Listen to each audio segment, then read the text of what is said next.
Hindi. Hindi. I'm not at all bothered. I am bothered na gusto nila i-frustrate ang pinili ng mga tao na maging vice president, all because of power and politics. Pero kung ako lang, ulitin ko lang ha, unang-una, hindi ko gusto tumakbong president. Di ba nga, kaya nung tinanong ako ng magkapatid na Marcos, ni BBM at ni Senator Amy, kung tatakbo ako, diretso kong sinabi, January of 2021, sabi ko sa inyong lahat, hindi ako tatakbong Pangulo. Totoo yun. Tapos, hindi ako tatakbong Vice President. Kasi hindi naman napag-usapan yon before the deadline of filing of candidacy. Hindi napag-usapan ang pagiging Vice Presidente. Kaya tumakbo akong mayor. Kasi ano bang pangarap ko sa buhay?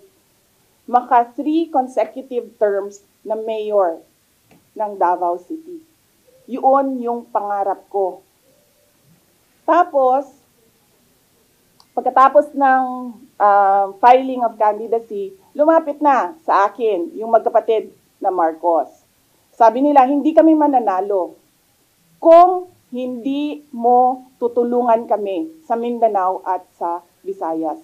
Sabi ko sa kanila, okay, sige, dahil maraming big ticket projects si Pangulong Duterte sa Davao City, sa Mindanao at sa ibang lugar pa ng ating bansa na gusto nating mapatuloy. Kaya nga, di ba, tumakbo kami on the platform of unity and continuity na hindi natin nakikita ngayon na saan na yung mga big ticket projects. Wala na lahat.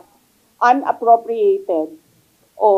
So, pagpaalisin nila ako dito, or impeach nila ako, hindi kawalan sa akin ang posisyon na Vice President. In the first place, hindi ko naman gusto tumakbong Presidente. Hindi ko gusto tumakbong Vice President. Tumakbo lang ako dahil kailangan mapatuloy yung development projects sa Mindanao, sa Visayas, at sa Luzon.